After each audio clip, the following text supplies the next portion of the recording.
몇 년 전 어느 날 밤 뼈만 앙상이 남은 붉은 머리카락의 커네티컷 소녀가 블레넘 전투라는 시를 낭송하려고 학교 강단으로 올라갔다.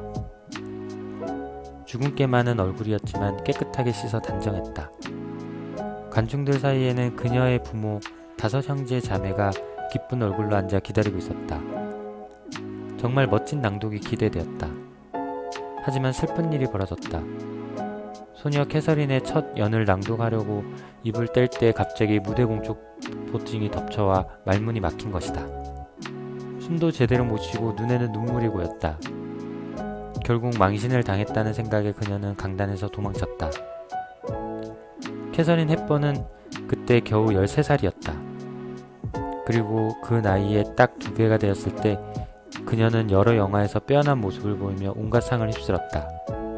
1933년에는 아침의 영광, 1934년에는 작은 아씨들에서 열연했다.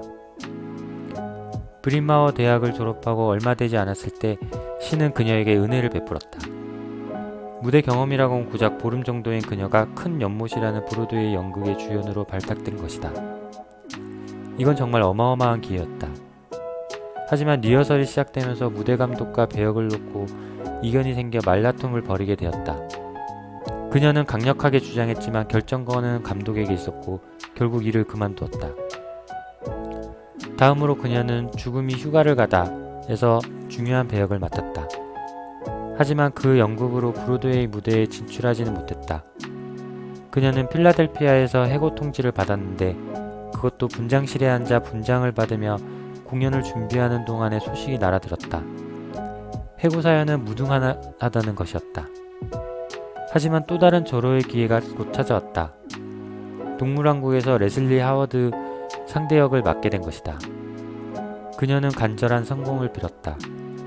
몇 달 동안 배역을 연구하고 거기에 맞추어 살고 꿈꾸었다. 하지만 리허설이 시작되자 같은 상황이 반복되었다. 그녀는 모든 조언을 우습게 보며 거부했고 자기가 해석한 대로 연기하겠다고 고집을 피웠다. 결국 또 해고되었고 일을 그만둘 수밖에 없었다. 이런 행동이 어리석게 보일 수도 있다. 그녀를 비난하기 전에 본인의 해명부터 들어보자. 캐서린 헵번은 이렇게 말했다. 내 방식대로 나 자신을 표현할 수 있다면 성공할 거라고 믿었어요. 다른 사람의 말도 안 되는 지시를 따르면 작업이 생기를 잃고 실패한다고 생각했죠.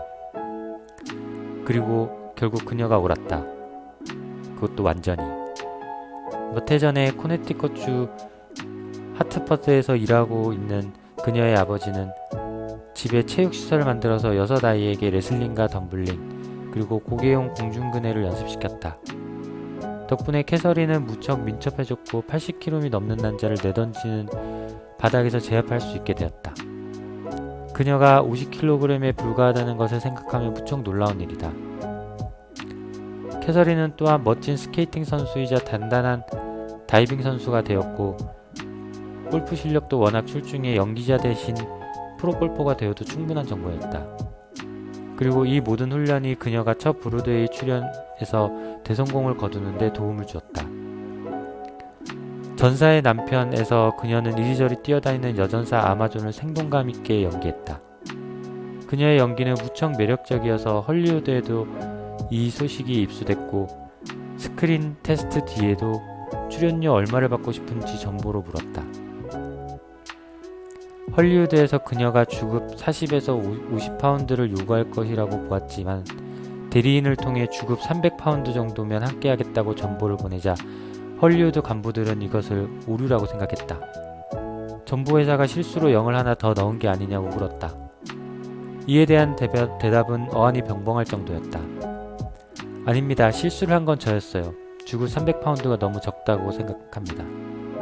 캐서린이 헐리우드에 도착했을 때 감독이 될 조지 쿠커는 헤어스타일을 바꾸어야 하며 옷이 좀 창피하다고 말했다. 캐서린은 기가 턱 막혔다. 대체 무슨 소리를 하는 거예요? 그녀가 말했다. 이 옷들은 파리의 가장 훌륭한 의상실에서 내 전용으로 특별히 제작된 거래요. 그러자 조지 쿠커가 빠르게 대답했다. 그래? 내 평생에 이보다 엉망진창의 옷을 보지 못한 것 같은데? 옷 잘 입다고 하는 여자들이라면 이런 옷을 입고 욕실 밖으로 나오지 않을 거라고. 캐서린은 어이가 없었지만 곧 웃기 시작했다. 애초 캐서린 헵번은 브린마워 대학에서 4년 동안 심리학을 공부하고 학자가 될 생각이었다. 여자라면 좋아할 만한 주름 장식과 장신구 따위는 그녀에게 전혀 중요하지 않았다. 이곳저곳을 헝겊을 댄 작업복과 짐을 박은 신발을 다니고 돌아다녔다. 이는 헐리우드 사람들에게 매우 큰 충격을 안겼다. 신발도 그녀가 유럽에서 산을 탈 때 신었던 매우 육중한 등산화였다. 헵번은 초록빛이 도는 푸른 눈에다 붉은 머리카락을 가지고 있었다. 영화를 촬영할 때는 머리카락이 볼처럼 보이게 하려고 매일 아침 3표로 머리를 감았다. 대학 시절에는 어떤 댄스 모임에서 춤을 추다가 한 남자와 부딪힌 적이 있었다. 남자가 사과하려고 돌아보자 그녀는 잔뜩 화가 난 표정으로 쏘아보며 그를 주눅들게 했다.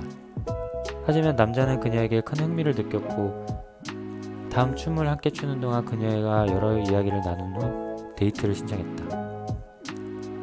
달빛 속에서 여러 차례 드라이브를 하면서 사랑을 속삭인 그들은 6달 만에 결혼했다. 그리고 멕시코 유카탄 반도에서 이혼했다. 캐서린은 이혼에 대해 간단 명료하게 언급했다. 그게 가장 좋을 것 같았어요. 그녀는 3등 선시를 쓰면서 유럽 여행을 7번이나 했다. 심지어 할리우드에서 주급 300파운드를 받으면서도 3등 선시를 고집했다. 그녀는 1등석에 큰 돈을 쓰는 것을 낭비라고 여겼다.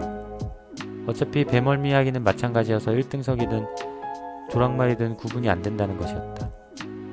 그녀는 사업상 흥정에도 매우 능숙했다. 영화 스피파이어 촬영을 계약한 대로 또 다른 장면을 추가 촬영해야 한다는 현장의 요청을 받아 촬영장으로 돌아간 적이 있었다. 확실한 소식통에 따르면 그녀는 그날 추가로 하루 더 일하고 2,000파운드를 받았다고 한다. 캐서린은 역사상 그런 대담한 일을 해낸 유일한 여성일 것이다. 이상 파파게노였습니다. 좋아요, 알림, 구독, 설정 부탁드립니다.